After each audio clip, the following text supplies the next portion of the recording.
আল্লাহ রাব্বুল আলামিন বলেন, আমার কাছে কোন বান্দা সম্মানিত তোরা জেনে নে বান্দা।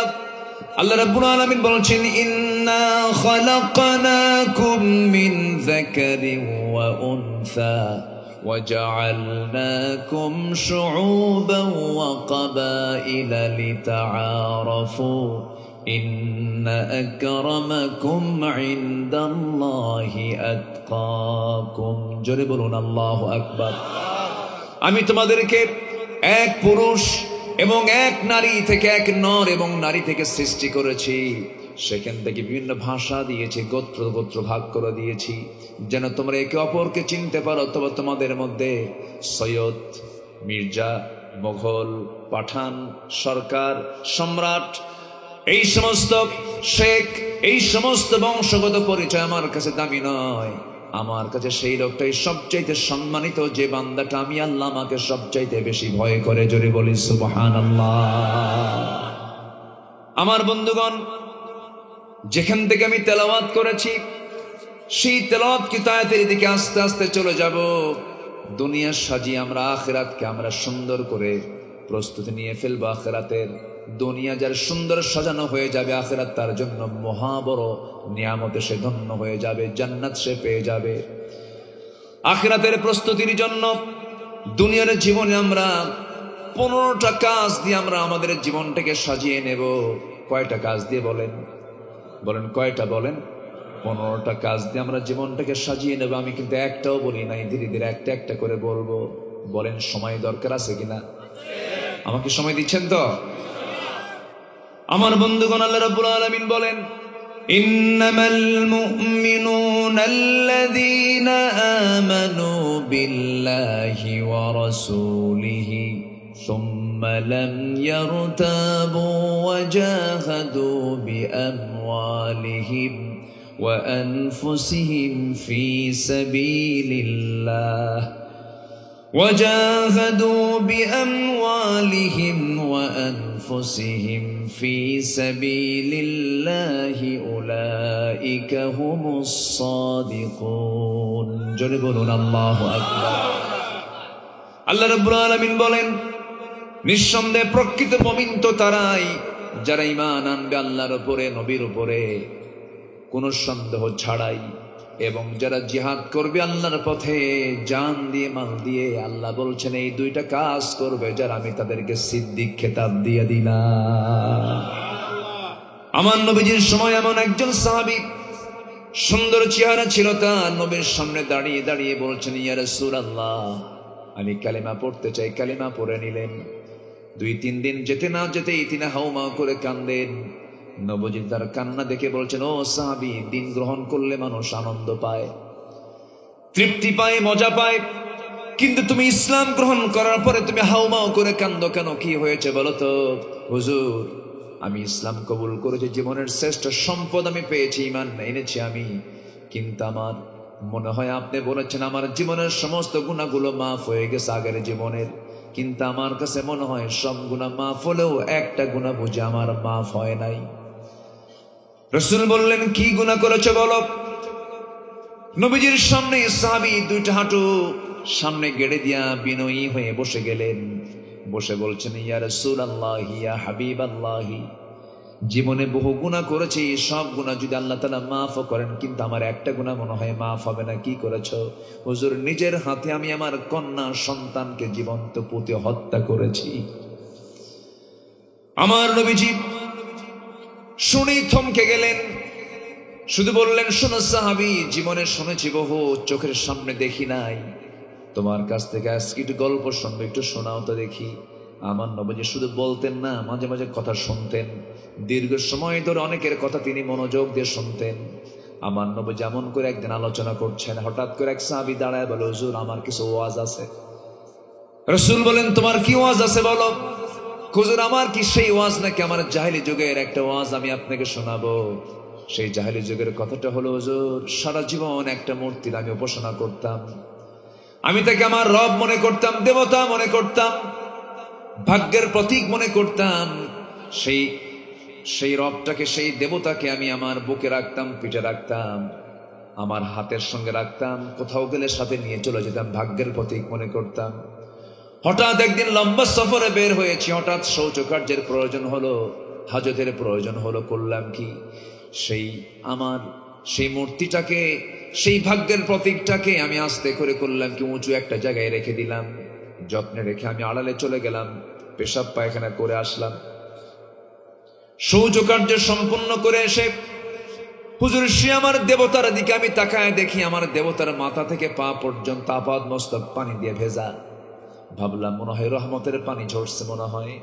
এটা চিন্তা করে আমি আমার জিহ্বাটা লাগায় দিলাম দেবতার গায়ে, এমন একটা চাটন মারলাম, দিকে আমতা আমতা গন্ধ। সামনের দিকে চায় দেখি কুত্তা লেজ গুটাইয়া যায়। আমার নবীজি মুস্কি মুস্কি হাসি মেরে বলছেন, তোমার ওয়াজ তো ভালোই হচ্ছে মাশাআল্লাহ।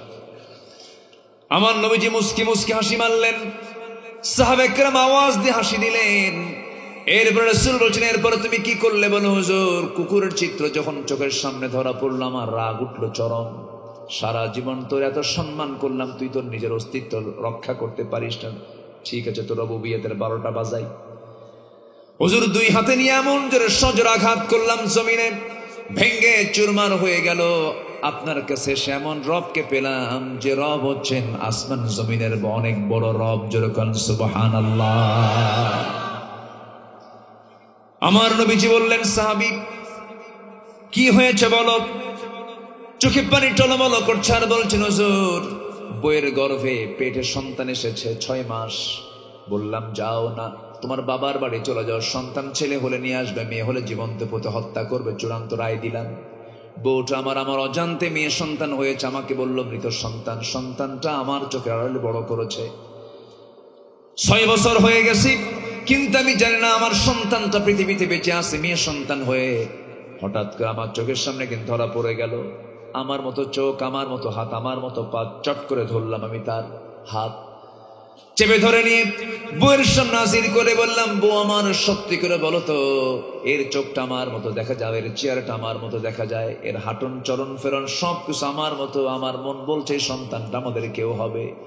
বউটা থরথর করে কেঁপে কেঁপে বলছে, স্বামী আমার কতক্ষণ তথ্য গোপন করবো, এই সন্তানটা আমাদেরই। এই কথা শোনা মাত্র আমি খেপে গেলাম, প্রকাশ করতে দিলাম না। আমি ভিতরে ভিতরে চরম খেপে গেছি, রাগ উঠেছে আমার। শয়তান বন করেছে, সন্তানটাকে মেরে ফেলবো কেমনে। আমি কৌশল করে অভিনয় শুরু করে সন্তানটাকে কোলের মধ্যে নেমে আদর করলাম, চুমু দিলাম।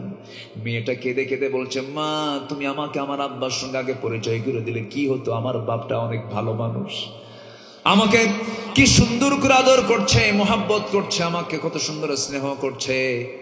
এরপরে আমি আমার বউটাকে বললাম, তোমার মেয়েটাকে সুন্দর করে সাজিয়ে দাও, নানির বাড়িতে নিয়ে যাব। মেয়েটা আমার কোলের মধ্যে এসে লাফালাফি করে। মেয়েটাকে সুন্দর করে সাজুগুজু করে যখন রওনা দিলাম, রাস্তায় বের হয়ে গেলাম। সামনের দিকে চলতে গিয়ে দেখি আমি মেয়েটার নানির বাড়ির দিকে না গিয়ে যখন জঙ্গলের দিকে রওনা করলাম, মেয়েটার মুখটা ছোট হয়ে যায়। মেয়েটা বলে, বাবা তুমি যাবে হলো আমার নানির বাড়ি, তুমি এই দিকে যাও কেন? কিচ্ছু বললাম না।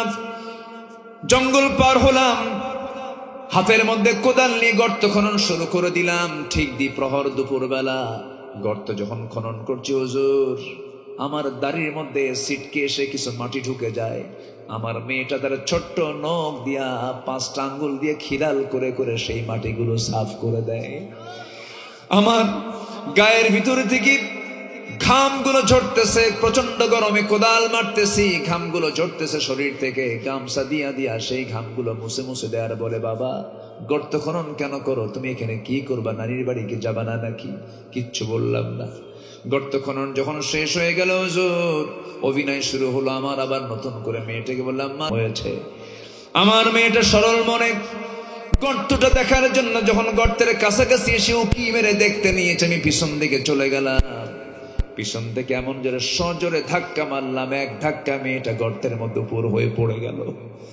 মেয়েটা আমার চোখের সামনে চিৎ হলো, 2 হাত এক জায়গায় করে বলছে, বাবা বুঝতে পেরেছি আমার আম্মার কতটাই বাস্তব। তুমি আমাকে আজকে এখানে মারার জন্য নিয়ে এসেছো, আমাকে তুমি আজকে মেরে ফেলবে বাবা, কিন্তু শেষবারের জন্য তোমার কাছে করজোরে মিনতি জানাই, প্রাণ ভিক্ষা চাই, আজকে আমাকে প্রাণ বাঁচায় দাও। জীবনে বিনিময়ে তোমার সঙ্গে আমি শপথ দিলাম, আমৃত্যু আমার চেহারা তোমার সামনে আমি কখনো দেখাবো না, আমারে বাঁচায় দাও বাবা। দিল নরম হলো না, শিরকিয়াতের কারণে জাহালাতের কারণে, সামাজিক কারণে পাশবিক হৃদয় আমার খেপে গেল, রেগে গেল। হাতের মধ্যে পাথর নিলাম, বুক বরাবর চেপে মেরে দিলাম, একটা জোরে মেরে দিলাম তার বুক বরাবর, ফিঙ্কি দিয়ে রক্ত বের হয়ে গেল। নিজের হাতে মাটি চাপা দিয়া, পাথর চাপা দিয়া জনমের মতো সন্তানকে মেরে ফেলে দিলাম। হুজুর, আমার কোনোদিন এটা মনে হয় নাই, কিন্তু আমি দিন যেদিন গ্রহণ করেছি, ইসলাম যেদিন কবুল করে নিয়েছে, সেদিন থেকে আমার কোনো রাত ঘুম হয় না। বারবার মেয়ের কথা মনে হয়, হুজুর আমার মনে হয় এই গুনাহটা আল্লাহ রাব্বুল আলামিন মাফ করবেন না।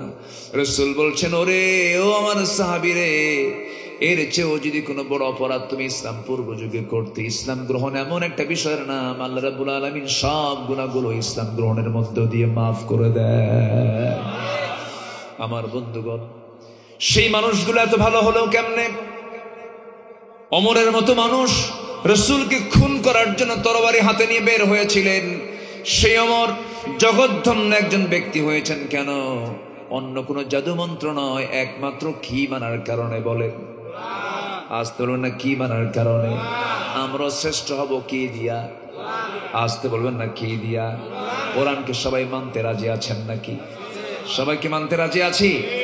জোরে বলি ইনশাআল্লাহ, আরো জোরে বলি ইনশাআল্লাহ। আখিরাত সাজাবো আমরা 15 কাজ দিয়ে। কয়টা কাজ দিয়ে বলেন? 1 নম্বর হলো ঈমান। কি বলেন? 1 নম্বর কি? নাম্বার 2 হলো জিহাদ। নাম্বার 2 কি?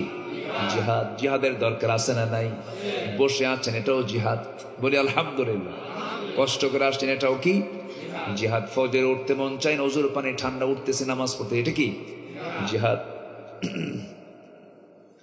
2-1 জন করে ওঠার চান্স নিচ্ছেন মনে হয় নাকি? হ্যাঁ, কেউ উঠবেন না, কেউ উঠতে চাইলে উঠতে দিবেন না। রাগ করতেছেন নাকি আপনারা? জিকির করি লা ইলাহা,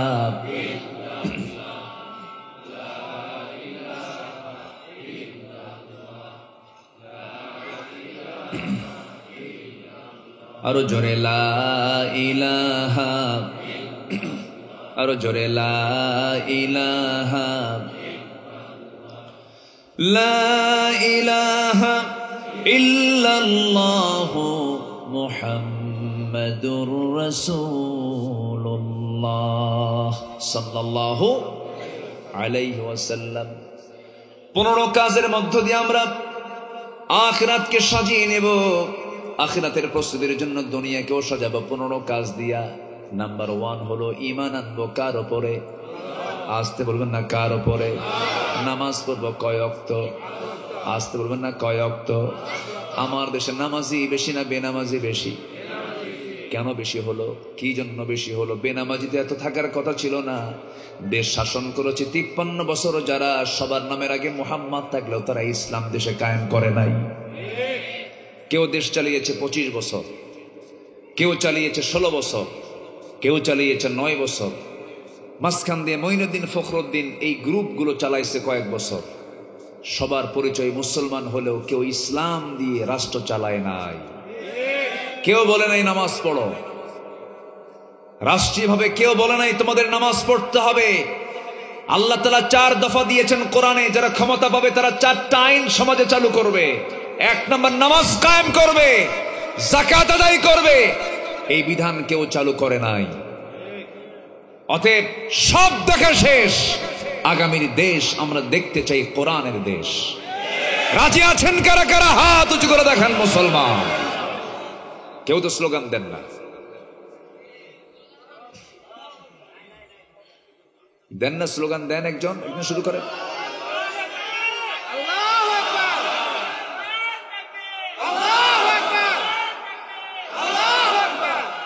আল কোরআনের আলো, কোরআন হাদিস যেখানে, আলেম উলামা যেখানে, কোরআন সুন্নাহর আলো। আল্লাহ কবুল করুন, আল্লাহ কবুল করুন। রাগ করলেন নাকি? দেখলাম তো সব। এখন তো বিগত সময় আমরা যে নেতাগুলো দেখছি, নেতাদের 2টা গুণ ছিল, একটা হলো মোষ মোটা আর একটা পেট মোটা। এই ছিল। দুনিয়ার নেতা হওয়ার জন্য মোষ লাগে, পেট লাগে আর সাপা লাগে একখানা।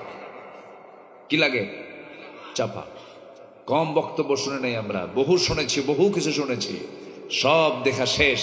আমরা কোরআন দেখতে চাই। জোরে বলি ইনশাআল্লাহ, আরো জোরে বলি ইনশাআল্লাহ। কোরআন দিয়ে শুধু নামাজ নয়, কোরআন দিয়ে শুধু মাদ্রাসা মসজিদ নয়, কোরআন দিয়ে আমরা সমাজ রাষ্ট্রকেও দেখতে চাই। দেখিয়েছেন মুহাম্মদ সাল্লাল্লাহু আলাইহি ওয়াসাল্লাম। যদি বলা হয় এই কথা বলার কারণে যদি আমাদেরকে জঙ্গি বলা হয়, আমাদের কোনো যায় আসে না। আমরা কোরআন থেকে কথা বলবো, কোন দিকে কি গেল এটা আমাদের দেখার বিষয় না। সম্মানিত ভাইয়েরা, জিহাদ করব কার পথে? আসতে হলো না, কার পথে? জিহাদ মানে আমরা অনেকে বুঝি কি জানেন? জঙ্গি জঙ্গি। জিহাদকে জঙ্গি জঙ্গি লাগানোর চেষ্টা করে, আছে না নাই বলেন তো? জঙ্গিবাদের সঙ্গে জিহাদের কোনো সম্পর্ক। যে কোনো পরিবর্তনের জন্য সংগ্রামের দরকার আছে না নাই? দেশ স্বাধীন হয়েছে এমনি? ৭১ যে দেশ স্বাধীন হলো এমনি স্বাধীন হয়েছে? সংগ্রাম করা লাগে নাই? সংগ্রামের আরবি কি বলেন বলেন বলেন? সংগ্রাম ছাড়া কি করবেন আপনি বলেন? সংগ্রাম তো করতে হবে। পরিবর্তনের জন্য তো অবশ্যই সংগ্রাম দরকার। আপনার প্রতি কেউ জুলুম করছে, আপনাকে জিহাদ করতে হবে না?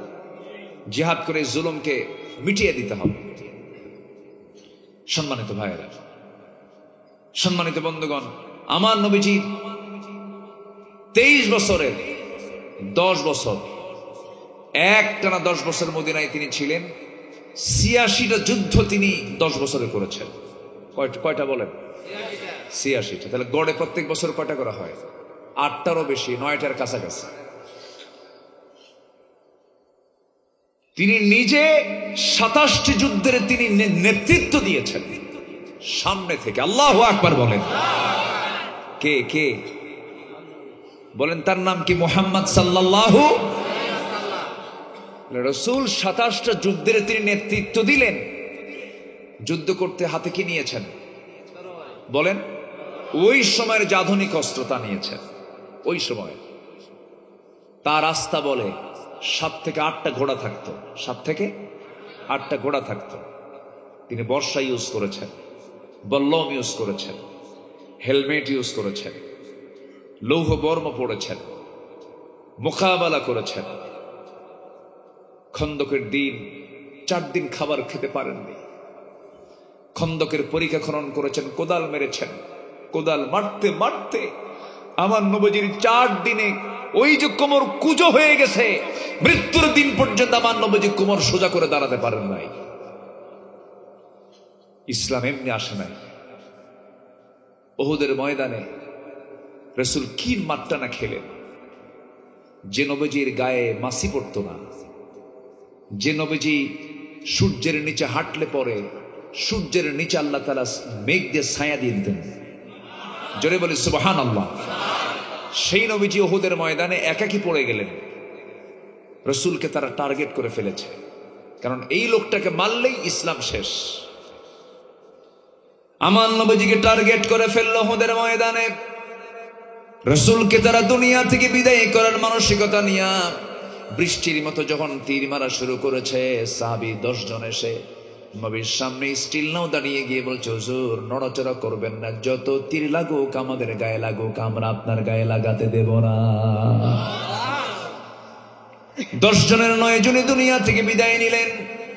আবু দাজানা সর্বশেষ সাহাবী রাসূলকে জড়িয়ে ধরে বলছেন, হুজুর তীর মারা বন্ধ হয় নাই, যত তীর লাগবে আমার গায়ে লাগবে, আপনার গায়ে লাগাতে দেব না। রাসূলকে বাঁচাতে গিয়ে সেই দাজানার পিঠের মধ্যে 1টা 2টা নয় 70 থেকে 80টি তীর বিদ্ধ হওয়ার দাগ ফুটে উঠেছে। শাহাদাত বরণ করেছেন। নবীজি একাকী পড়ে গেলেন। কাছে এসে কেউ নবীর একদম কাছে আসার সাহস পায় না, কারণ বিশ্ব নবী ভয় করে। হাতের মধ্যে পাথর নিয়ে এক কাফের ইবনে কাইমা নামে একজন কাফের নবীজির মাথা বরাবর যখন মেরে দিল, নবীজির কপালে গিয়ে লাগলো।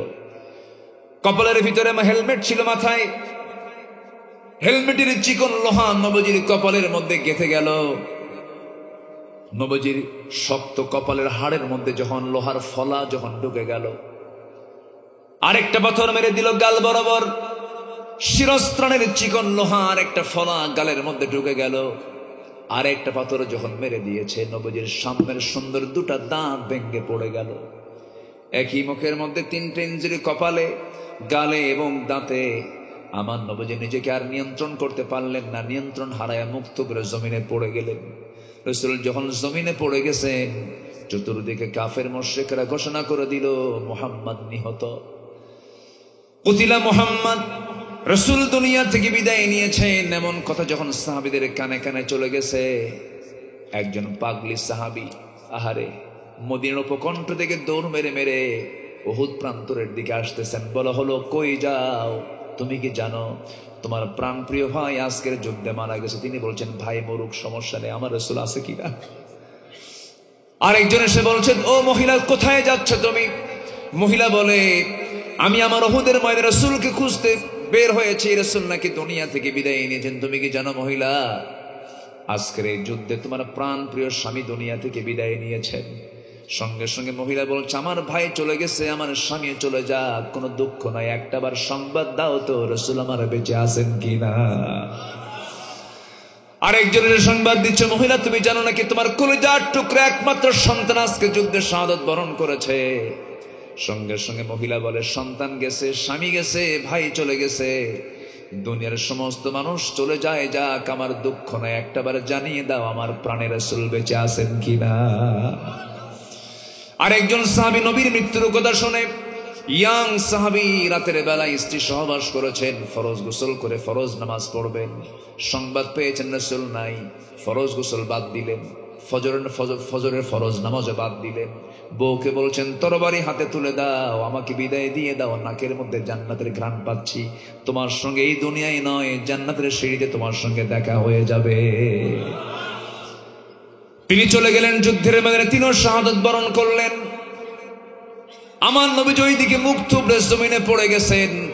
সাহাবীদের মধ্যে কান্নার রোল পড়ে গেছে। সাইয়েদনা আলী রাসূলকে তন্ন তন্ন করে খুঁজে বেড়াচ্ছেন, না রাসূল মারা যেতে পারেন না, নবুয়তের কাজ তো শেষ হয় নাই। জ্ঞানী সাহাবী সাইয়েদনা আলী তন্ন তন্ন করে খুঁজে খুঁজে যে দেখেন আমার নবীজি উহুদের ময়দানে একটা গর্তের মধ্যে তিনি উপর হয়ে পড়ে আছেন। সেই জায়গা থেকে আস্তে করে উঠালেন। সাইয়েদনা আলী বলছেন, ইয়া রাসূলুল্লাহ, যে মক্কার কুরাইশ আপনাকে এত বড় ক্ষতি করে ফেললো, আপনাকে রক্তাক্ত করে ফেললো, দাঁত ভেঙে ফেললো, আপনি তাদের জন্য লানত করুন।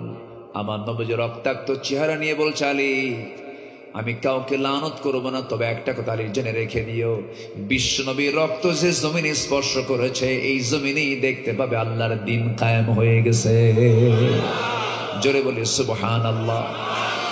আমার নবীজিকে ওই জায়গা থেকে সাইয়েদনা আলী কোলের মধ্যে উঠায় নিলেন। উঠায় নিয়ে একটা দৌড় মেরে গিয়া উহুদের ময়দানে একটা উঁচু জায়গায় তাকে শোয়া রাখলেন। সেই জায়গায় একজন সাহাবী উবাইদ ইবনুল জাররাহ রাদিয়াল্লাহু তাআলা নবীর সামনে গিয়ে দাঁড়ালেন। নবীর কপালের সেই লোহা দেখে তিনি পাগল হয়ে গেছেন। গালের মধ্যে লোহা ঢুকে আছে, কেমন করে লোহা বের করতে হবে চিন্তা, ব্রেন আর কাজ করতেছে না। হাত দিলেই রাসূল আহ আওয়াজ করে ওঠেন, গালের লোহা টান দিতেন রাসূল আহ আওয়াজ করে ওঠেন। এমন সময় উবাইদা চিন্তা করলেন, কেমন করে টান দেব, আস্তে টান দিলে নবীজি কষ্ট পাচ্ছেন, কেমন করে টান দেওয়া যায়। এই চিন্তা করে রাসূলকে শোয়া দিলেন। রক্তগুলো গামছা দিয়ে মুছে মুছে দিচ্ছেন, কাপড় দিয়ে মুছে মুছে দিয়ে এই লোহাটা কেমনে বের করবেন, এই চিন্তা করতে করতে দাঁতটা লাগায় দিলেন। সজোরে দাঁতটা লাগায় দিয়ে আস্তে টান মারলেন, আস্তে টান দিলেন। নবীজি বারবার আওয়াজ করছেন, কষ্ট পাচ্ছেন। এমন জোরে টান মারলেন, এক টানে সামনের দুটো দাঁত তার ভেঙে গেল। রাসূল বলছেন, ওবায়দা রে, এত জোরে টান মারলে কেন? তোমার দাঁত তো ভেঙে গেছে। হুজুর, আমার দাঁত কেন কলিজা ছিঁড়ে গেলেও আমার কোনো কষ্ট হতো না। আমার নবীজির গালের লোহাটা টান মারা মাত্রই ফিনকি দিয়ে রক্ত গড়ে পড়া শুরু হয়ে গেছে। অঞ্জলির মধ্যে সেই রক্তগুলো নিয়ে আমার নবীজিকে আড়াল করে তিনি চুষে চুষে পান করছেন রক্তগুলো। রাসূল দেখে ফেলে বলছেন, ওবায়দা, কিসের রক্ত পান করো হুজুর? আপনার রক্ত কোন জমিনে ফেলবো, জায়গা পাই নাই। রাসূল বলছেন, ওবায়দা রে, যে দেহের মধ্যে আমার রক্ত প্রবাহমান, সেই দেহ আল্লাহ রাব্বুল আলামিন তার জন্য জাহান্নামকে হারাম করে দিয়েছে। আমার ভাইরা, আমার নবীজি কপালে ব্যান্ডেজ লাগানো, নবীজি মুখে কোনো শক্ত খাবার খেতে পারছেন না, খেজুর খেতে পারতেছেন না, খেজুর চাবাতে পারতেছেন না। সেই সময় তিনি হালুয়া খেয়েছেন। আমার নবীজি মিষ্টি হালুয়া খেয়েছেন, দাঁত রাখতে না দাঁত ভাঙ্গার পরে। বলেন বলেন বলেন। দাঁত ভাঙ্গার পরে তিনি রাসূল হালুয়া খেয়েছেন, মিষ্টি খেয়েছেন, নরম জিনিস খেয়েছেন। আমার নবীজি যুদ্ধ যখন থেমে গেছে, আমার নবীজি বলেন, আমার চাচা আমির হামজা কোথায়? আমার সাহাবী আব্দুল্লাহ বিন জাহাশ কোথায়? আব্দুল্লাহ বিন জাহাশ যখন যুদ্ধে যাবেন সেই সময় বলছেন, আল্লাহ, আজকের উহুদের ময়দানে তোমার কাছে আমার প্রার্থনা, আমি যেন যুদ্ধের ময়দানে যুদ্ধ করে করে শহীদ হয়ে যাই। কাফেররা যেন আমার কানটা কেটে নেয়, কাফেররা যেন আমার নাকটা কেটে নেয়, কাফেররা যেন আমার হাতটা কেটে নেয়, কাফেররা যেন আমার চোখটা তুলে নেয়, কাফেররা যেন আমার দুটো পা কেটে নেয়, টুকরো টুকরো করে যেন আমার লাশটা তারা ছিন্ন বিচ্ছিন্ন করে ফেলে। আব্দুল্লাহ বিন জাহাশের দোয়া আল্লাহ রাব্বুল আলামিন কবুল করলেন। আব্দুল্লাহ বিন জাহাশ যখন শাহাদাত বরণ করেন, তার নাকটা কেটে নেওয়া হলো, চোখটা তোলা হলো। তিনি এই দোয়াটা কেন করেছিলেন? তিনি বলছেন, আল্লাহ, আমার কান কেটে নেওয়া হবে, আমার চোখ তুলে নেওয়া হবে, কিয়ামতের দিন তোমার সামনে আমি এই নাক কাটা কান কাটা চেহারা নিয়ে যখন তোমার সামনে হাজির হব, তুমি সেই সময় যখন প্রশ্ন করে আমাকে বলবে, ফিমা যদি আনফুকুদুনুক, তোমার নাক কেন কাটা, তোমার কান কেন কাটা? সেই সময় বলবো, আল্লাহ, তোমার জমিনে তোমার দিন কায়েমের জন্য জিহাদ করতে গিয়ে শহীদ হয়েছি, কাফিররা আমার নাক কান কেটে নিয়েছে। সেই সময় আল্লাহ তুমি বলবা, তুমি শহীদ হয়েছো, যাও, আজকে বিনা হিসাবে তোমাকে জান্নাত দিয়ে দিলাম। জোরে বলি সুবহানাল্লাহ, আরো জোরে বলি সুবহানাল্লাহ। আমার বন্ধুগণ, আমার নবীজি বলছেন, আমার চাচা কোথায়? আমার নবীজির সামনে তার লাশটা হাজির করা হলো। এক জায়গায় পড়ে আছে কলিজা, এক জায়গায় পড়ে আছে তার হাত, এক জায়গায় পড়ে আছে তার পা, সবগুলোকে এক জায়গায় করলেন। আমার নবীজি বললেন, শোনো, সবার লাশগুলো 70 জন সাহাবীর কবরগুলো পৃথক পৃথক ভাবে দিয়ে দাও, কিন্তু আজকে আমার চাচা আমির হামজা এবং আব্দুল্লাহ বিন জাহাশের কবরটা তোমরা একই কবরে শোয়ায় দাও। আমার নবীজি সবাইকে শোয়ায় দিলেন। সবার জানাজা হয়ে যাচ্ছে, কিন্তু একজন সাহাবীর লাশ খুঁজে পাওয়া যাচ্ছে না। রাসূল তন্ন তন্ন করে খুঁজতেছেন। কিছুক্ষণ পর জিবরিল আমিন এসে বলছেন, ইয়া রাসূলুল্লাহ, আপনি যার লাশটা খোঁজেন সে লাশ খোঁজার কোনো দরকার নাই, তার লাশটা আল্লাহ তাআলা ফেরেশতা দিয়ে আসমানে উঠায় নিয়ে জান্নাতের পানি দিয়ে তার ফরজ গোসল সম্পন্ন করায় দিতেছে। স্ত্রী সহবাস করেছেন। সাধারণত যারা মুজাহিদ শহীদ হয়ে যায় তাদেরকে গোসল করানো হয় না, কিন্তু তার স্ত্রী এসে যখন বলেছেন, ইয়া রাসূলুল্লাহ, আমার স্বামী যুদ্ধে এসেছেন, সহবাস করে গোসল করেন নাই, সেই গোসলটা হয়েছে জান্নাতের পানি দিয়া। কিছুক্ষণ পর আসমান থেকে যখন লাশটা যখন জমিনে নিয়ে আসা হলো, লম্বা লম্বা চুল দিয়ে টপ টপ করে পানি পড়ে। রাসূল জানাজা শেষ করার পরে বলছেন, সাহাবীরা দেখো, আমার হানজালার লাশ, আমার হানজালার মাথার চুল দিয়ে এখনো জান্নাতের পানিগুলো গড়ে গড়ে পড়তেছে। জোরে বলি সুবহানাল্লাহ। আমার ভাইরা, ওয়ালা তাকুলু লিমান ইউকতালু ফি সাবিলিল্লাহি আমওয়াত বাল আহইয়াউ ওয়ালাকিন লা তাশউরুন। জোরে বলুন আল্লাহু আকবার। আল্লাহর পথে যারা মারা যায় তাদেরকে তোমরা নিহত বলো না, মৃত বলো না, তারা তো জীবিত, তোমরা তা বোঝো না। আল্লাহ তাআলা শহীদদের জীবিত বলেছেন। কে বলেছেন বলেন? আসতে বলবেন না, কে বলেছেন? এই জন্য জিহাদের কাজ, এটার গুরুত্ব ইসলামে আছে না নাই বলেন? নামাজে মুনাফিককে চেনা যায় না, দান সদকায়ে মুনাফিককে চেনা যায় না, ওয়াজ মাহফিলে মুনাফিককে চেনা যায় না, হজ মুনাফিক চেনা যায় না। মুনাফিক চেনার জায়গা হলো ময়দান। ময়দানে জীবন দেওয়া কিন্তু এত সহজ নয়। এই যে ইয়াং ছেলেপেলে, আমাদের সন্তানগুলো কয়েকদিন আগে জুলুম থেকে বাঁচার জন্য রাস্তায় জীবন দিল। মানুষ সবকিছু দিতে পারে, কিন্তু জান কিন্তু সহজে দিতে পারে না। আমার বন্ধুগণ, এই সমাজে বহু লোক আছে, যত রক্ত লাগে দেব, প্রয়োজনে লোক পাঠাবো, আমি যাব না। আছে না এরকম লোক? আছে না নাই? আছে। এই জায়গায় মুনাফিক চেনা যায়। এই জায়গায় কি চেনা যায়? মুনাফিক চেনা যায়। এই জন্য জিহাদ গুরুত্বপূর্ণ একটা বিষয়। এই কাজ যারা করবে, আল্লাহ রাব্বুল আলামিন বলছেন, তারাই হলো সত্যবাদী, তারাই হলো সিদ্দিক। আমার বন্ধুগণ, 15টা কাজ আমরা আজকে শিখে যাব। 2টা চলতেছে। নাম্বার 3 হলো তাকওয়া। নাম্বার 3 কি বলেন? তাকওয়া। আমরা ভয় করব কাকে? নামাজ পড়ব কয় ওয়াক্ত? একা না জামাতে? আসতে বলবেন, একা না জামাতে? মনোযোগে না মনোযোগে? বুঝে না না বুঝে? জেনে না না জেনে? সময় না সময়ে? একটা নামাজি কি সুদখোর হতে পারে? আমাদের সুদখোর নামাজে আছে না নাই? কি আমি কি শেষ করে দেব? এই সময় কি উঠবেন না? উঠলেই ভাববো ওটাই সুদ খায়। বসেন, সুদের ব্যাপারে আসতেছে তো, বসেন। যে সময় আজকে এত তাড়াতাড়ি যাচ্ছে কেন বুঝলেন? খুব দ্রুত চলে যাচ্ছে সময়। কি দোয়া করে দেবো নাকি আপনাদের? বসেন। অনেক মাহফিলে, আজকের মাহফিলে অনেক মা বোন আসছে দেখলাম, আসছে না? অনেক মা বোন আসছে। বলি আলহামদুলিল্লাহ। মাদেরকে নিয়েও কিছু কথা বলা দরকার। মারা খুব ভালো, মানে মাহফিলও আসে, মার্কেটও যায়, দুটোই করে। কিন্তু মাহফিলে বোরকা পরে আসে আর মার্কেটে একটু একটু ডিজাইন করে যায়। ডিজাইন দেখাবে কি স্বামীর সামনে না দোকানদারের সামনে? কিন্তু ডিজাইন দেখায় কার সামনে? দোকানদারের সামনে। দোকানদারকে গিয়ে বলে ভাইয়া আছে কিনা বলেন, একটা শাড়ি দেখানো যাবে কি? হ্যাঁ আছে না? মাশাআল্লাহ, ভালো। জি, আল্লাহ তুমি মাদেরকে বোঝার তৌফিক দাও, জোরে বলি আমিন। জি, মেয়েরা তো আল্লাহ তাআলা তাদের যে এত চান্স দিছে, আল্লাহ এত পাস নাম্বার দিছে তাদের, পুরুষের কত হিসাব, মেয়েদের কোনো হিসাবই নাই সেই তুলনায়। 4টা কাজ করবে, জান্নাত বুঝে নেবে তারা। আল্লাহু আকবার বলেন। কিন্তু সমস্যা একটাই, যে কোনো পুরুষ যদি বলে আপনাকে দেখতে খুব সুন্দর লাগে, তাই গেছে, আছে না নাই? ঠিক না। আপনার সৌন্দর্য আপনার স্বামী দেখবে। পৃথিবীর কোন পুরুষ আপনার সৌন্দর্য দেখা জায়েজ? দেখতে গেলেই কি সুস্থ না অসুস্থ, শান্তি না অশান্তি? অশান্তি। আল্লাহ তাআলা মাদেরকে হেফাজত করুন, জোরে বলি আমিন।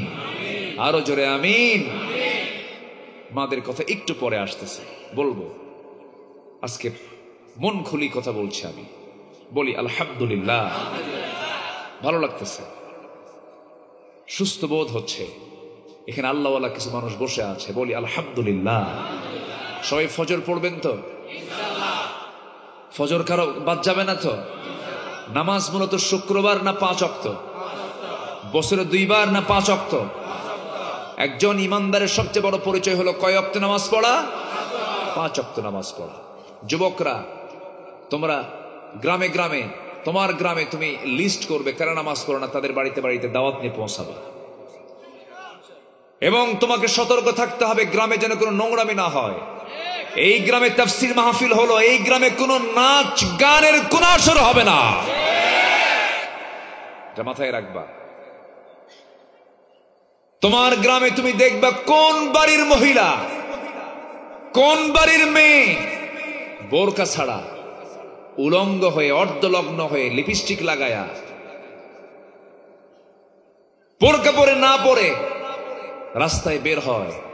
এটা দেখবা। দেখার পর তোমরা যুব সমাজ সব একসঙ্গে বাড়িতে গিয়ে বলবা আপনার মেয়ে এরকম পোশাকে বাইরে বের হয়, আমাদের চোখের গুনাহ হয়। এই গ্রামে থাকতে হলে বোরকা ছাড়া বের হওয়া যাবে না। ঘরে ঘরে তোমরা এমন পরিবেশ তৈরি করো, তোমার গ্রাম ঠিক হবে, তোমার সমাজ ঠিক হয়ে যাবে, দেশ ঠিক হয়ে যাবে। ঠিক কিনা? করে ফেলো। সম্ভব কি অসম্ভব? অসম্ভব না সম্ভব? সম্ভব। আমার দাদিরা পড়াশোনা করে নাই, কিন্তু দাদিরা কত আদব ছিল তাদের। পুরুষ মানুষ দেখলে ছায়া পর্যন্ত পাড়াতো না, বোরকা পরা লাগে নাই তাদের। 12 হাত শাড়ি, 12 হাত কাপড়ই তারা কাজে লাগাইছে, শরীরে কোন অঙ্গ প্রত্যঙ্গ দেখা যায় নাই। আমার দাদিরা কত সুন্দর করে শালীন পোশাক পরে বের হয়েছে। হাতা, ব্লাউজের হাতা একদম কবজি পর্যন্ত চলে আসছে। ব্লাউজটা পরেছেন একদম পেট দেখা যায়নি। আমার দাদিদের আমল ছিল কত সুন্দর, সোনালী আমল ছিল। এলেম কালাম কম ছিল, পড়াশোনা কম ছিল, কিন্তু কোরআন দিয়ে, নামাজ দিয়ে, জিকির দিয়ে গোটা জীবনটা ভরপুর ছিল তাদের। কি সুন্দর তারা ছিলেন। আর আজকে যত বড় শিক্ষিতা তত বড় বেয়াদব। ঠিক কিনা? শিক্ষিতা হয়েছে কিন্তু কি শিখে নাই? কি শিখে নাই? কোরআন শিখে নাই। স্বাধীন হয়েছে 71 সালের দেশ। সেই সময় আমার দেশের মেয়েরা, আমার দাদিরা ব্লাউজ বানাতে কাপড় ব্যবহার করেছেন 1 গজ 4 গিরা, যা দিয়ে সব ঢেকেছে, পেট পিঠ সব থাকছে। স্বাধীন হতে হতে 53 বছরে এসে সেই ব্লাউজের কাপড় কমতে কমতে 1 গজই বাদ আছে, খালি সারগিরা। আমি কি ভুল বলতেছি? এই স্বাধীনতা আমরা চাইনি, আমরা চেয়েছি নারী এবং পুরুষের নিরাপত্তার গ্যারান্টি। ঠিক কিনা? ঠিক কিনা? আজকে সেই গ্যারান্টি আছে? নাই। আমরা চাই আল্লাহর কাছে, আল্লাহ যেন আমাদের এই জমিনটাকে কোরআনের জন্য কবুল করেন। জোরে বলি আমিন, আরো জোরে আমিন। স্বামী স্ত্রী বন্ধন হচ্ছে জান্নাতি বন্ধন। কি বন্ধন বলেন? জান্নাতি বন্ধন। সেই বন্ধন বাদ দিয়া আরেকজনের স্বামীর সাথে ইটিস পিটিস আছে কিনা? আছে কিনা বলেন? আকাম কুকাম করে, পরকিয়া করে, নোংরামি করে, কোন রহমত থাকবে না, অশান্তি অশান্তি। এগুলো করা যাবে না। কার বউ নিয়ে কে শুয়ে থাকে, এগুলো আছে না? আছে না? আছে না? এগুলো আছে না? আছে না? নাই। এগুলোকে প্রমোট করেছে, এগুলোকে প্রমোট করার পেছনে সবচেয়ে বড় দায়ী হলো আমার পার্শ্ববর্তী দেশের ইন্ডিয়ান চ্যানেলগুলো। ধ্বংস করে দিয়েছে আমাদের মা সমাজকে। আমার মা ওই সমস্ত চ্যানেলগুলোর মুখে থুতু মারবেন, দেখবেন না ওগুলো নোংরা জিনিস। ওগুলো সম্মানিত বন্ধুগণ, আজকে অবাধ মেলামেশা, অবাধ যৌনাচার চলছে। এগুলো আল্লাহ তাআলা এগুলো থেকে আমাদেরকে বাঁচান। জোরে বলি আমিন, আরো জোরে আমিন। নারী পুরুষ, স্বামী এবং স্ত্রী যদি হয়, এটা হলো জান্নাতি পরিবেশ। বলি আলহামদুলিল্লাহ। যেখানে মাওয়াদ্দাতা ওয়া রাহমা, যেখানে ভালোবাসাও আছে, রহমতও আছে। আর যেটা বিয়ে ছাড়া, ওখানে কিছু ভালোবাসা থাকতে পারে কিন্তু কোনো রহমত কি আছে? গজব। জেনা আছে যেখানে, মদ আছে সেখানে, মদ আছে যেখানে, খুন আছে সেখানে। ঠিক কিনা বলেন? জেনা, মদ এবং খুন, তিনটা একসঙ্গে জড়িত। এই তিনটে আমার দেশে আছে না নাই বলেন তো? এই তিনটা আমার দেশে আছে না নাই? জান্নাতি বন্ধন দেখেন কি বন্ধন। এক সাহাবী ইসলাম কবুল করেছেন, বউটা ইসলাম কবুল করেছেন। মক্কার ঘটনা। ইসলাম কবুল করার পরে আবু সালমা যখন দিন গ্রহণ করেছেন, বউটাকে নিয়ে, সন্তান একটার বয়স 3 থেকে 4 বছর, তাকে নিয়ে মদিনার দিকে যাবেন। কিন্তু শ্বশুর বাড়ির লোকজন এসে আবু সালমার কাছ থেকে তার বউটা উম্মে সালমাকে ছিনতাই করে বলল, তোমাকে আমাদের মেয়েটাকে দেব না, আমাদের মেয়েকে তুমি তালাক দিয়ে দেবে, অথবা তুমি আমাদের মাঝে ছেড়ে দাও, আমি যেতে দেব না। আমরা জোরপূর্বক নিয়ে চলে গেল। তালাক উনি দেন নাই। ঠিক আছে, তোমরা নিয়ে চলে যাও, কিন্তু আমি আমার নবীজির দরবার ছাড়বো না। আমি মদিনার দিকে রওনা দিয়ে দিলাম। আবু সালমা এবং উম্মে সালমার ভিতরে দাম্পত্যময় জীবনটা এত বড় সুখময় ছিল, এত আনন্দময় ছিল যে একদিন গল্পের বসে বলে ফেলতেছেন। স্ত্রী তার স্বামীকে বলছেন, উম্মে সালমা তার স্বামীকে বলছেন, স্বামী একটা প্রশ্ন করব। কি প্রশ্ন? রাগ করবেন কিনা জানি না, আমি আপনাকে খুব ভালোবাসি। আচ্ছা বলেন, কি প্রশ্ন বলো। আমার স্ত্রী বলতেছে, আমার স্বামী গো, আমি যদি আপনার আগে মারা যায়, আপনি কি আমার মৃত্যুর পরে কি বিয়ে করবেন নাকি? এমন প্রশ্ন কি আজকের বউরা করে না? কি যে সমস্যা তাদের! এটা কিন্তু ব্যাপক একটা, মেয়েদেরকে আল্লাহ তাআলা এইভাবেই বানাইছে। কি ঠিক আছে কিনা? ঠিক আছে কিনা বলেন? মরে যাওয়ার পরে তো হিসাবই নেই দুনিয়ার। দেখেন কি চিন্তা। একজন মহিলা সাহাবী এই প্রশ্ন করতেছে, আমি যদি আগে মরে যাই আপনি কি বিয়ে করবেন? একটা গল্প মনে পড়লো আমার। ওই এক বেচারি, তার বউটার ক্যান্সার হয়েছে। ক্যান্সার হলে তার উপায় নেই, মারা যাবে। তো বউটাকে স্বামী খুব ভালোবাসে। এক পর্যায়ে বউ বলতেছে, আচ্ছা আমি তো মরেই যাচ্ছি, আমার তো ক্যান্সার, তো আমি যদি মরে যাই তুমি কি বিয়ে করবা? কি বলে এটা? তুমি মরে গেলে পর অন্তত তো কবরের মাটিতে শুকাতে হবে। তো মূল্যে কি আর বিয়ে করা যাবে? তাই কবরের মাটি না শুকান পর্যন্ত কি আর বিয়ে করা যায়? তো এই কথা শোনার পরে অসুস্থ মানুষ মারা গেছে, তার আগ দিয়ে তার ছোট ভাইকে বলে গেছে, শোন, আমি তো মরেই যাব, তোরে কিছু দায়িত্ব দিয়ে যাব। সে দায়িত্ব হলো, আমি মরে যাওয়ার পর কবরের মাটিতে, আমি যে কবরে শুয়ে থাকবো, প্রত্যেক দিন সকাল সন্ধ্যা তুই 1 বালতি করে পানি ঢেলে দিয়ে আসবি। কি কথা কি বুঝে আসতেছে? তো আল্লাহ তাআলা মেয়েদেরকে এই নেচার করে এইভাবেই সৃষ্টি করেছেন। আমার নবীজি দোয়া করুন, আল্লাহ তুমি আমার খাদিজাকে জান্নাত দিয়ে দাও।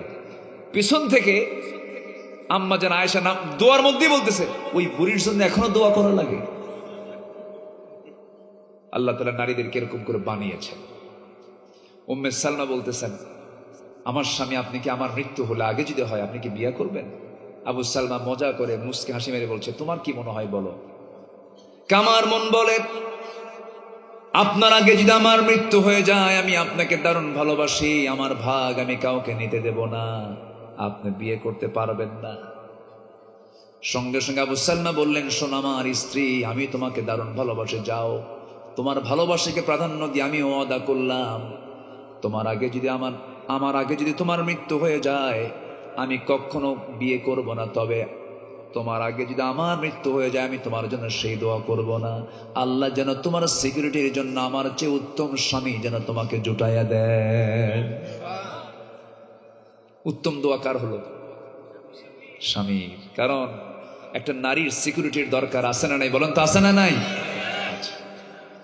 আল্লাহ তাআলা স্বামীর দোয়াটা কবুল করলেন, আল্লাহ তাআলা স্বামীর দোয়াটা মঞ্জুর করলেন। আবু সালমা বউটাকে রেখে বাধ্য হলেন চলে যেতে মদিনায়। ছেলেটা নিয়ে গেছে ভাইয়েরা, বউটাকে নিয়ে গেছে শ্বশুর বাড়ির লোকেরা, কিন্তু আবু সালমা বললেন সব নিয়ে যাও, কিন্তু আমি আমার ঈমান নিয়ে নবীর কাছে যেতে চাই। নবীর কাছে চলে গেলেন। 1 বছরে যেতে না যেতেই উম্মে সালমা স্ত্রী করলেন কি সবার চক্ষু আড়াল করে সন্তানটাকে কৌশলে নিয়ে রাতের আধারে লুকো চুরি করে বাবার ঘর থেকে লুকায় তিনি রওনা দিলেন মদিনার দিকে। মদিনায় পৌঁছে গেলেন, ফজরের সময় হয়ে গেল। মদিনায় পৌঁছার পর আজান হয়ে গেল। আজানের পরে নামাজ হলো। নামাজের পর সঙ্গে সঙ্গে ঘোষণা আসলো, আবু সালমা আজকে রাতে দুনিয়া থেকে বিদায় নিয়েছে। উম্মে সালমা মদিনায় ঢুকলেন, স্বামীটাও দুনিয়া থেকে বিদায় নিলেন। কি বড় দুঃখ! উম্মে সালমার চোখের পানি ফুরায় না। জানাজা শেষ হয়ে গেল, রাসূলকে জানান দেওয়া হলো, ইয়া রাসূলুল্লাহ, ইয়া হাবিবাল্লাহ, যে আবু সালমার আজকে জানাজা হলো সে আবু সালমার স্ত্রী উম্মে সালমা আজকে মদিনায় ঢুকেছে। রাসূল বলছেন, আহারে উম্মে সালমা কোথায়? কমক জায়গায় তার বাচ্চা আছে নাকি? হ্যাঁ বাচ্চাও আছে। আমার নবী উম্মে সালমাকে লক্ষ্য করে বলছেন, উম্মে সালমা তোমার বাচ্চাকে নিয়ে তুমি কোনো টেনশন করবে না, ইতিমের সর্দার তোর সামনে দাঁড়ায় আছে, তোমার বাচ্চাটার দায়িত্ব আমি বিশ্বনবী নিজের কাঁধে উঠায়া নিলাম। আর তুমি উম্মে সালমা চিন্তা করো না, আমার তো সাহাবায়ে কেরাম আছে, সবচেয়ে ভালো যে সাহাবী সুরাত সিরাত সবচেয়ে ভালো যার, এমন একটা সাহাবীর সঙ্গে তোমার বিয়ের বন্দোবস্ত করে দেব। উম্মে সালমা বলছেন, শুনুন ইয়া রাসূলুল্লাহি, আমার স্বামীর চাইতে উত্তম পুরুষ পৃথিবীতে দ্বিতীয়টা নাই, আমি এটাই মনে করি, আমার জীবনে বিয়ের কোনো প্রয়োজন নাই। কিন্তু ওইদিকে আবু সালমার দোয়া কবুল করেছেন তিনি কে? আল্লাহ সঙ্গে সঙ্গে জিবরাইলকে পাঠিয়ে দিয়ে বলছেন, উম্মে সালমা খুব পবিত্র একজন নারী, আবু সালমার দোয়া কবুল হয়ে গেছে, আপনি এই মহিলাকে বিয়ের প্রস্তাব আপনি বিশ্বনবী দিয়ে দেন। আল্লাহু আকবার বলেন।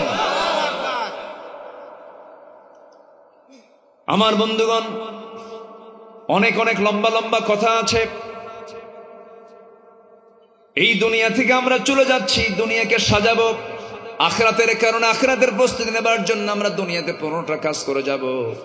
নাম্বার 1 শিখেছি আমরা ঈমান আনবো, নাম্বার 2 হলো জিহাদের জন্য তামান্না রাখবো, নাম্বার 3 হলো তাকওয়া আনবো, নাম্বার 4 হলো আদালত কায়েম করব। কি কায়েম করব বলেন? আদালত কায়েম করব। ন্যায়কে ন্যায় বলবো, অন্যায়কে অন্যায় বলবো, নিজে ভুল করেছি স্বীকার করে নেব। আজকে এই 53 বছর জাতের যত নেতা, যত শাসক এদের শাসন করেছে, কেউ কি ভুল স্বীকার করছে? কেউ ভুল স্বীকার করছে? তাহলে ভুল ফেরেশতার হয় না। কি ফেরেশতা কি ভুল করে? ফেরেশতার কি গুনাহ আছে? মানুষের ভুল হয় কি হয় না? আজ পর্যন্ত কোন শাসক গোষ্ঠী, কোন নেতা মন্ত্রী বলছে আমার এই কাজটা ভুল হয়েছে? বলে কেউ? বলে আমার দেশে বলার কোন ট্রেডিশন আছে? সব ফেরেশতা। সব কি ফেরেশতা? আমার বন্ধুগণ, আমার ভাইয়েরা, আদালতটা কায়েম করতে হবে। আমি ভুল করেছি, এটা আমার অন্যায়, এটা ন্যায়, এটা অন্যায়। ন্যায়কে যে ন্যায় বলতে পারে, অন্যায়কে যে অন্যায় বলতে পারে, সেই হলো বড় আদালত কায়েমকারী, আদিল ব্যক্তি সে। আল্লাহ রাব্বুল আলামিন ওই বান্দাকে জাহান্নাম দিবেন, ওই বান্দাকে আল্লাহ রাব্বুল আলামিন অনায়াসে সোজা জান্নাত দিয়ে দিবেন। জোরে বলি সুবহানাল্লাহ। ইআদিলু হুয়া আকরাবু লিত্তাকওয়া। ইতিদাল কায়েম করে, এটাই হলো তাকওয়ার সবচেয়ে উত্তম পন্থা। জোরে বলি সুবহানাল্লাহ। অনেক লম্বা কথা মনে হয়ে গেল। এখন আদালতটা কি, সাহাবে কেরাম তা বুঝিয়ে দিয়েছেন। ওমরে ফারুক রাদিয়াল্লাহু তাআলা আনহু একদিন রাষ্ট্রের পক্ষ থেকে এক বোতল মধু পেয়েছেন। কি পেয়েছেন? মধু পেয়েছেন। জান্নাতে মধু আছে না নাই? আসতে বলবেন না, আছে না নাই? জান্নাতে পানি আছে না নাই? জান্নাতে দুধ আছে না নাই? জান্নাতে আল্লাহ রাব্বুল আলামিন বিশেষ এক প্রকার শরাব রাখবেন। এটা দুনিয়ার পচা মদ নয়। আল্লাহ তাআলা জান্নাতের মধ্যে 4টা ঝর্ণা রেখেছেন। দুধের নহর, মধুর নহর, পানির নহর, শরাবের নহর। এমন শরাব যা পান করলে পরে লিভার নষ্ট হবে না, কিডনি ড্যামেজ হবে না, চোখ লাল হবে না। এমন শরাব আল্লাহ রাব্বুল আলামিন জান্নাতবাসীর জন্য রেখে দিয়েছেন, যে শরাবটা পান করলে পরে যৌবন শক্তি ডাবল হয়ে যাবে। যুবক কোনোদিন জান্নাতি, কোনোদিন বুড়া হবে না। জোরে কোন সুবহানাল্লাহ। সবাই কি জান্নাত পেতে চান? চাচা যায় কই? হ্যাঁ আইবো? এই ছেলে, এই বসো বসো। সবাই কি জান্নাত পেতে চান? কয়টা নহর, কয়টা ঝর্ণা থাকবে? জান্নাতে হুর থাকবে, গেলমান থাকবে।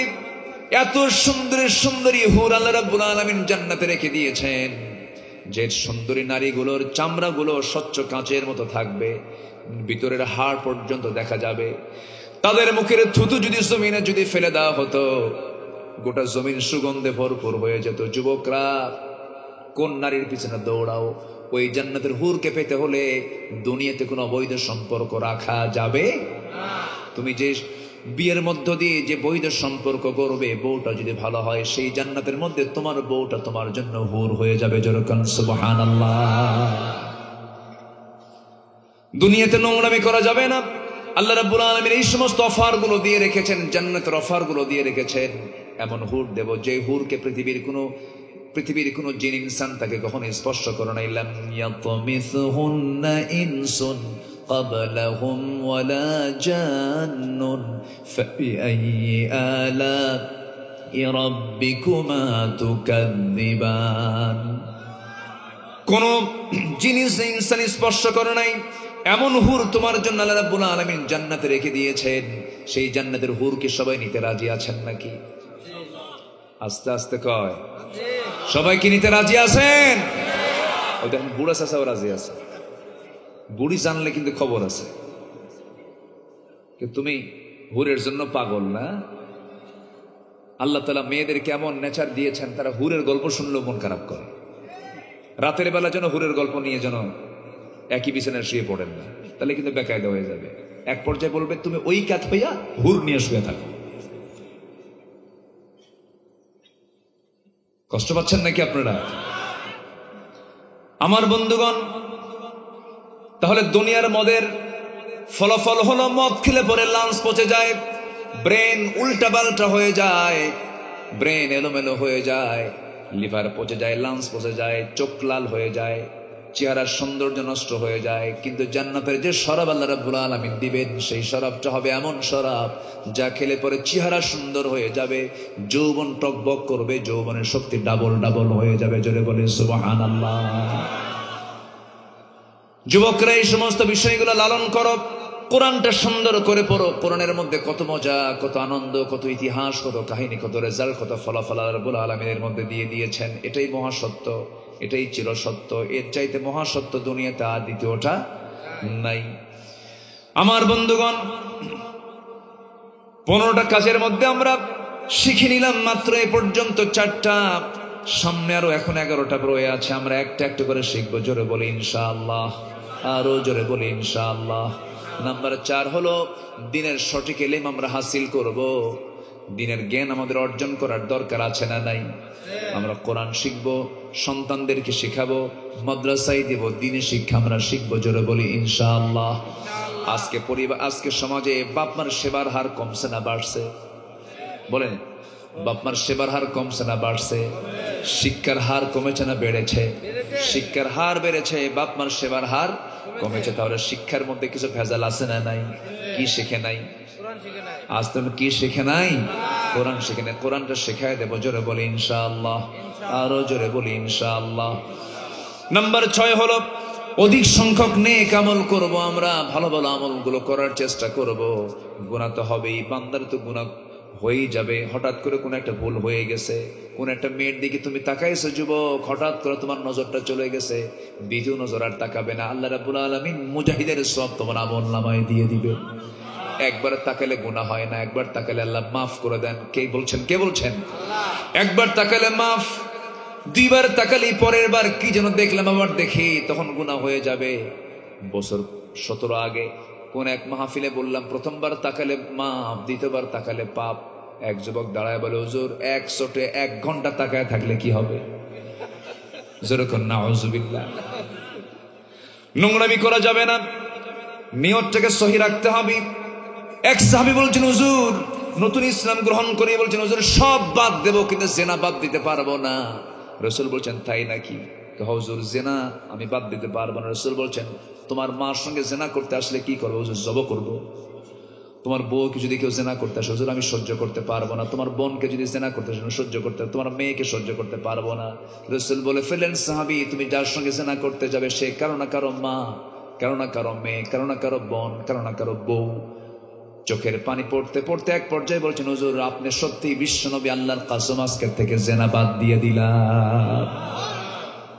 শুধু মাইন্ড সেট আপ করতে হবে, মাইন্ড সেট আপ করতে হবে, সব ঠিক হয়ে যাব আমরা। জোরে বলি ইনশাআল্লাহ। মনটাকে আমরা মনের লেভেলটা ঠিক রাখবো। নফস তো খুব খারাপ জিনিস। নফস হিংসা করতে চায়, নফস মিথ্যা কথা বলতে চায়, নফস আমাকে ধোঁকা দিতে চায়, নফস আমাকে হিংস্র করে তোলে। এই জন্য সবার আগে কিসের ট্রিটমেন্ট বলেন? নফসের ট্রিটমেন্ট করতে হবে। আল্লাহ রাব্বুল আলামিন আরেক জায়গায় বলছেন, قد أفلح من زكاها وقد خاب من دساها قد أفلح من تزكى وذكر اسم ربه فصلى। জোরে বলুন আল্লাহু আকবার। নফসের শুদ্ধতা আনবো আমরা, জোরে বলি ইনশাআল্লাহ, আরো জোরে বলি ইনশাআল্লাহ। সাইয়েদনা ওমর ফারুক কি করলেন? এক বোতল মধু তিনি নিলেন, রাষ্ট্র থেকে পেলেন। এক বোতল মধু নিয়ে তিনি চলে আসলেন। ওই বোতলে 5টা পরিবারের মধু আছে।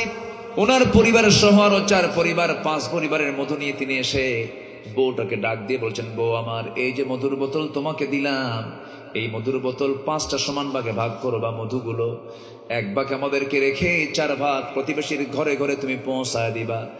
মধুর বোতল বইয়ের হাতে দেওয়ার পরপরই 1 মিনিট পার হতে না হতেই তিনি বলছেন, স্ত্রী মন খারাপ করো না, মধুর বোতলটা আমার হাতে দিয়ে দাও, তোমাকে ভাগ করতে দেব না আমি। মধুর বোতল নিয়ে চলে গেলেন আরেক প্রতিবেশীর ঘরে গিয়ে বলছেন, এই মধুটাকে 5 ভাগে ভাগ করে 1 ভাগ আমার ঘরে দিবা, আর বাকিগুলো তোমরা সব সমানভাবে নিয়ে নিবা। বলেন তো, বইয়ের হাত থেকে যদি কেউ মধুর বোতল ভাগ করতে দিয়ে আবার যদি কেড়ে নেয়, হবে কিছু? হবে? লাগবে? আসতে কয় লাগে লাগে লাগে, লাগবেই তো। মন খারাপ করে বসে আছেন তিনি, আপনি আমাকে বিশ্বাস করলেন না। সাইয়েদনা ওমর ফারুক রাদিয়াল্লাহু আনহু কিচ্ছু বললেন না। প্রতিবেশীর কাছে 5টা ভাগ শেষ হয়ে গেলে পরে 1টা ভাগ তিনি নিয়ে এসে বউয়ের সামনে দিয়ে বলছেন, বউ আমার, আল্লাহর কসম করে বলি আমি তোমাকে সন্দেহের জন্য তোমার হাত থেকে মধুর বোতল নেই না, আমি তোমাকে খুব বিশ্বাস করি। আমি রাষ্ট্র চালাই, তুমি আমার পরিবার চালাও, তুমি আমার জন্য বড় উপকার করো, আমার সন্তানদের খাওয়াও, আমার সন্তানদের রান্না বান্না করে দাও, কত সেবাগুলো করো। আমার স্ত্রী তুমি রাগ করো না, এই বোতলের মধু আমি তোমাকে ভাগ করতে দেই নাই, কারণ এই মধু যখন তুমি সমান ভাগে ভাগ করবে, ঠিক আছে সমান হলো, কিন্তু মধুটা তরল জিনিস, ভাগ করতে নিয়ে কিছু মধু 2 ফোঁটা হোক 3 ফোঁটা হোক তোমার হাতের মধ্যে লেগে থাকবে, এই লেগে থাকা মধু আমাদের বেশি হয়ে যাবে। এই জন্য আমরা দায়িত্ব না পালন করে মধুবাগের দায়িত্ব আমরা অন্যজনকে দিয়ে দিলাম। যেরকম সুবহানাল্লাহ। এগুলো নেক আমল, এটাই হচ্ছে ইতিদাল। এটাই হচ্ছে নেক আমল। সুন্দর করে আমাদের জীবনটাকে পরিপাটি করব, সুন্দর করে সাজাবো আমরা ঈমান দিয়ে। জোরে বলি ইনশাআল্লাহ। 5 ওয়াক্ত নামাজ পড়বেন কারা কারা, একটু হাত তুলে দেখান তো দেখি। জোরে বলি ইয়া আল্লাহ, আরো জোরে ইয়া আল্লাহ। আমাদেরকে 5 ওয়াক্ত সালাত আদায় করার তৌফিক তুমি আল্লাহ দিয়া দাও। জোরে বলি আমিন, আরো জোরে আমিন। আল্লাহ কবুল করুন। ওমরে ফারুকের জীবন যখন চলে আসলো, আর একটা কথা বলি, ওমর কি ছিলেন, আল্লাহু আকবার বলেন। প্রচন্ড ক্ষুধার যন্ত্রণা ওমরে ফারুকের, প্রচন্ড ক্ষুধা নিয়ে আছেন। একজন উট জব করে, উটের যে গুরুত্বপূর্ণ অংশ কলিজাটা সাইয়েদনা ওমর ফারুকের জন্য নিয়ে আসা হলো। তিনি বললেন, এটা আপনার জন্য আমরা নিয়ে এসেছি, বাকিগুলো জনগণ খাবে।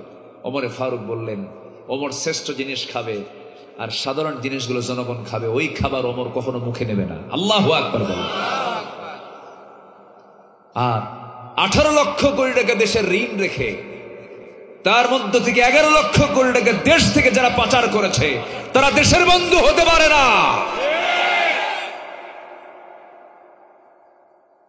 শ্রী মহাত্মা গান্ধী বলেছেন, ভারতের অশান্ত পৃথিবীকে শান্ত করার জন্য ওমরের মতো একটা শাসক বর্তমান দুনিয়াতে দরকার। আল্লাহু আকবার বলেন।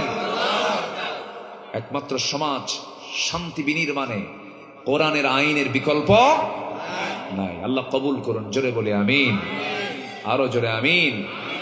কষ্ট দিয়ে ফেলতেছে আপনাদের? কষ্ট পাচ্ছেন না তো? বলি ইনশাআল্লাহ, আরো জোরে বলি ইনশাআল্লাহ।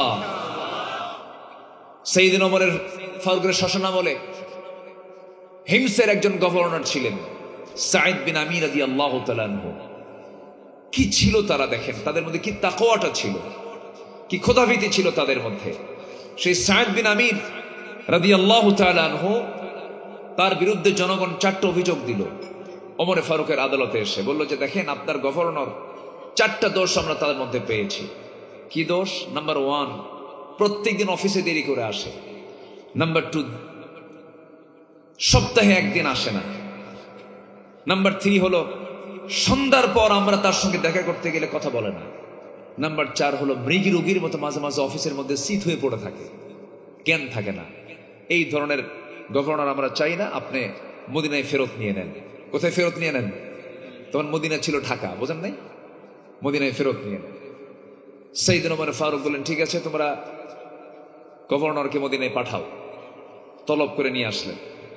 দিয়েছে ওমর ফারুক বলছেন, আমি তো জানি সাইদ তুমি অত্যন্ত ভালো মানুষ, কিন্তু জনগণ তোমার বিরুদ্ধে 4টা অভিযোগ দিয়েছে। বলো কি কি অভিযোগ? তুমি এই যে অফিসে আসো না, দেরি করে আসো, একদিন আসো না, মৃগী রোগীর মতো অজ্ঞান হয়ে পড়ো, সন্ধ্যার পরে জনগণ তোমাকে পায় না, এর কারণটা কি? তিনি বলছেন যে 4টা অভিযোগ দেওয়া হয়েছে, 4টা অভিযোগের জবাব আমি সাইদ আপনাকে দেবো একটা একটা করে।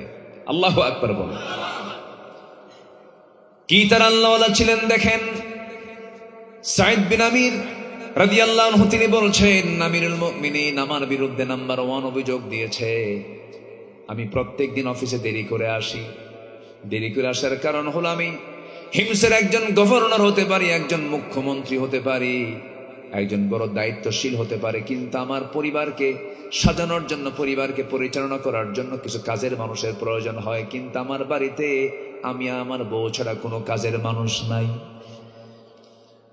আমার অনেকগুলো সন্তান সন্ততি, তাদের রান্না বান্না, তাদের কাপড় চোপড় ধোয়া সবকিছু সম্পন্ন করতে গিয়ে আমি আমার বউকে হেল্প করতে গিয়ে দেখা যায় নির্দিষ্ট টাইম পার হয়ে বাড়ির কাজগুলো করতে একটু সময় বেশি লেগে যায়, এই জন্য অফিসে আসতে আমার দেরি হয়ে যায়। নাম্বার 2 হলো সপ্তাহে একদিন আসো না কেন? তিনি বলছেন, আল্লাহর কসম করে বলতে আমিরুল মুমিনিন আমার গায়ের যে জুব্বাটা দেখতেছেন, এই জুব্বা ছাড়া বিকল্প কোনো জুব্বা আমার বাড়িতে নাই। এই জুব্বা আমি 6 দিন পরি, 7ম দিন সকালবেলা আমি এই জুব্বাটা ধুয়ে ফেলি। ধুয়ে ফেলার পর আমার গায়ে অন্য কোনো বিকল্প কোনো কাপড় থাকে না, অন্য কোনো জুব্বা থাকে না। জুমার নামাজ পড়তে যাব, এই জুমার নামাজের আগ দিয়ে জুব্বাটা যখন শুকে যায় নামাজ পড়তে যায়, এই জন্য একদিন আমার যাওয়া হয় না, আমি একদিন যেতে পারি না অফিসে। নাম্বার 3 হলো তুমি সন্ধ্যার পর জনগণের সঙ্গে কেন কথা বলো না, কেন ডাকে সাড়া দাও না? তিনি বলছেন, আমিরুল মুমিনিন সকাল থেকে সন্ধ্যা পর্যন্ত জনগণের পাশে আমি দাঁড়িয়ে থাকি, তাদের সেবা করে সন্ধ্যার পর ঘরের মধ্যে ঢুকি, পরিবারকে সময় দেয় কিছু সময়, এবং এশার নামাজ পড়ে খাওয়া দাওয়ার পর ওই যে সেজদায় পড়ে যায় ফজর পর্যন্ত। সারাদিন কথা বলি জনগণের সাথে, সারা রাত কথা বলি আমার আল্লাহর সাথে। নাম্বার 4, সাইদ তোমার বিরুদ্ধে অভিযোগ হলো মাঝে মাঝে তুমি মৃগী রোগীর মতো অজ্ঞান হয়ে অফিসে পড়ে থাকো কেন? তিনি বলছেন, আমিরুল মুমিনিন, এমন একটা বিষয় আপনি আমাকে মনে করে দিলেন, আমার চোখে পানি চলে এসেছে আমিরুল মুমিনিন। আমি অজ্ঞান হই না, কিন্তু অজ্ঞান হতে বাধ্য হই, কারণ মাঝে মাঝে আমার একজন সাহাবীর কথা আমার চোখের সামনে ভেসে ওঠে। আমি সেই সময় ইসলাম কবুল করতে পারি না, কিন্তু আমার চোখের সামনে তাকে দুনিয়া থেকে বিদায় করে দেওয়া হয়েছে। কে বলো? ও সাইদ, কে কোন সাহাবী বলো? সঙ্গে সঙ্গে তিনি বলছেন, আমিরুল মুমিনিন সেই সাহাবীর নাম হলো খুবাইব বিন আদি রাদিয়াল্লাহু তাআলা আনহু। খুবাইবকে যখন মক্কার কুরাইশ মক্কায় ধরে আনলো, মদিনা থেকে ধরে এনে জেলখানায় তাকে জোর করে হাত পা বেঁধে রেখে দিল, খাবার বন্ধ করে দিল। আমি খুবাইব নিজের চোখে দেখেছি জান্নাতের ভিতর আল্লাহ রাব্বুল আলামিন জান্নাতের আঙ্গুরগুলো খুবাইবের ঘরের মধ্যে পৌঁছায় দিয়েছেন। যেরকম সুবহানাল্লাহ। আমি আমার নিজের চোখে এই বরকতের দৃশ্যগুলো দেখেছি, কিন্তু আমি ঈমান আনতে পারি নাই। সেই সময় ওই খুবাইবকে শেষ পর্যন্ত ফাঁসির মঞ্চে ঝুলিয়ে মারা হলো, ফাঁসির মঞ্চে তুলে শুলে চড়ায় হাত বাঁধা হলো, পা বাঁধা হলো। আমার চোখের সামনে যখন হাত পা বাঁধা হলো, আমার চোখের সামনে একজন বলে ফেললো, খুবাইব, তোমার জায়গায় মোহাম্মদকে বসালে কেমন হতো? মুখের থুতু দিয়ে লোকটার মুখটা ভরাইয়া দিল থুতু দিয়া। একজন রেগে গিয়ে খেপে গিয়ে খুবাইবের হাতটা সে এক আঘাতে হাত কেটে ফেললো, আরেক আঘাতে বাম হাত কেটে ফেললো, 2 পা কেটে ফেললো। আরেকজন কাফের এসে আমার চোখের সামনে তরবারি দিয়া বুক দিয়ে ঢুকায় পিঠ দিয়ে বের করে দিল। খুবাইব দুনিয়া থেকে বিদায় নিলেন। এই দৃশ্যগুলো আমার নিজের চোখের সামনে আমি দেখেছি, কিন্তু প্রতিবাদ করতে পারি নাই। ইমান সে সময় ছিল না। যখন আমি সেই খুবাইবের শাহাদাতের দৃশ্য যখন আমার চোখের সামনে ভেসে ওঠে, আমি সেন্সলেস হয়ে জমিনে পড়ে যাই। ওমরে ফারুক কাঁদতে কাঁদতে বলছেন, সাইদ রে, বুঝতে ভুল করেছিলাম, তুমি আমার চাইতে পরেজগার শাসক, তোমাকে হিমসের গভর্নরের দায়িত্ব আমি আবার দিয়ে দিলাম। জোরে কোন সুবহানাল্লাহ। এগুলো হয়েছে কার ভয়ে? আসতে বলবেন না, কার ভয়ে? তাকওয়া অবলম্বন করার দরকার আছে না নাই? আসতে বলবেন না, আছে না নাই? আমরা তাকওয়া অবলম্বন করব, জোরে বলি ইনশাআল্লাহ। মিথ্যা কথা বলবো না, জোরে বলি ইনশাআল্লাহ। ধৈর্য ধরবো, জোরে বলি ইনশাআল্লাহ। ভরসা করব কার উপরে? ওমাইয়া তাওয়াক্কাল আলাল্লাহ ফাহুয়া হাসবুহ। নাম্বার 8 হলো আখিরাতের আবাসকে মূল লক্ষ্য হিসেবে গ্রহণ করে নেওয়া। নাম্বার 9 হলো নিজেকে পরিবারকে জাহান্নাম থেকে বাঁচানোর জন্য চেষ্টা করা। নাম্বার 10 হলো তওবা করা। নাম্বার 11 হলো আল্লাহর পথে ব্যয় করা। নাম্বার 12 হলো শিরকের অন্তর্ভুক্ত সমস্ত পাপ থেকে নিজের জীবনকে বাঁচিয়ে রাখা। নাম্বার 13 হলো আল্লাহ প্রদত্ত একমাত্র সঠিক পথ ইহদিনাস সিরাতাল মুস্তাকিমকে একমাত্র বেছে নেওয়া। নাম্বার 14 হলো আনুগত্য করতে হবে কার? আরো জোরে বলেন কার? নাম্বার 15 হলো সর্বক্ষণ আল্লাহর সামনে দাঁড়ানোর ভয়ে হৃদয়ে লালন করা, দাঁড়ানোর ভয় হৃদয়ে লালন করা। আল্লাহর সামনে কিন্তু দাঁড়াতে হবে, মুখোমুখি হতে হবে, বিচার করবেন, আমার হিসাবগুলো নেবেন। আল্লাহর সামনে একদিন আমি দাঁড়াবো, এতে কোনো বিন্দু পরিমাণ সন্দেহ নাই। বিচার করবেন আমার কে? আসতে বলুন, কে বিচার করবেন? আল্লাহ বলছেন, ওয়া আম্মা মান খাফা মাকামা রাব্বিহি ওয়া নাহান নাফসা আনিল হাওয়া ফাইন্নাল জান্নাতা হিয়াল মাওয়া। জোরে বলুন আল্লাহু আকবার। যার দিলের মাকামে আল্লাহর ভয়টা জাগ্রত হয়ে যাবে, তার ঠিকানা হয়ে যাবে জান্নাতে মাওয়া। আল্লাহ রাব্বুল আলামিন সবার দিলের মধ্যে আল্লাহর ভয়কে জাগ্রত করে দেন। জোরে বলি আমিন। আরো জোরে আমিন, আরো জোরে আমিন। জি, আমি 15টা শেষ করে দিলাম। এখন দোয়া করব না? আলোচনা চালাবো? আলোচনা চলুক, হুজুর মরুক। একটু জিকির করে লা ইলাহা ইল্লাল্লাহ, আর জোরে লা ইলাহা ইল্লাল্লাহ, আর জোরে লা ইলাহা সুবহানাল্লাহ আলহামদুলিল্লাহ লা ইলাহা ইল্লাল্লাহ লা ইলাহা লা ইলাহা ইল্লাল্লাহু মুহাম্মাদুর রাসূলুল্লাহ সাল্লাল্লাহু আলাইহি ওয়াসাল্লাম। যে যেখানে আছেন আমরা বসে পড়ি, নামাজের মতো করে বসি, নামাজের মতো করে।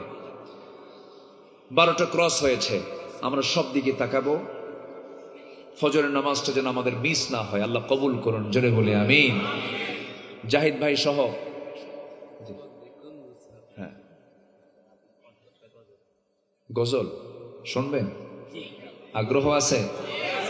শুনবেন? ওরে আপনারা জানেন তাহলে? জি, ও দেখেন একজন কয় 5টা, তাহলে তো ফজর হবে। জি, আলহামদুলিল্লাহ, আলহামদুলিল্লাহ বলেন। জি, দেখা যাক, দেখি কি বলা যায়।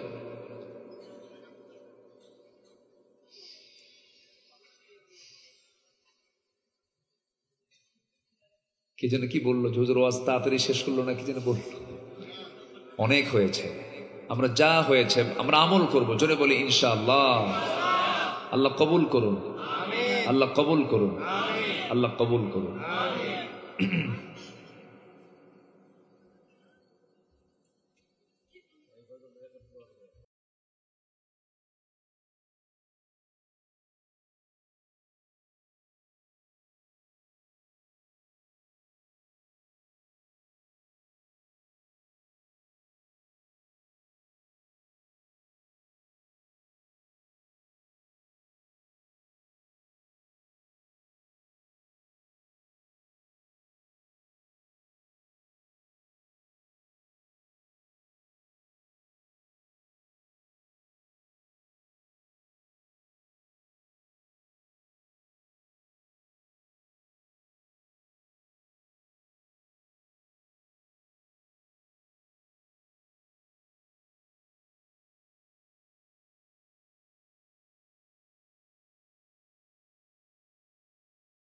প্রীতি ক্রন্দন মিছে জীবনের রংধনু সাতরং, মিছে দুদিনের অভিনয়। পৃথিবী আমার আসল ঠিকানা নয়, মরণ একদিন মুছে দেবে সকল রঙিন পরিচয়। পৃথিবী আমার আসল ঠিকানা নয়, পৃথিবী আমার আসল ঠিকানা।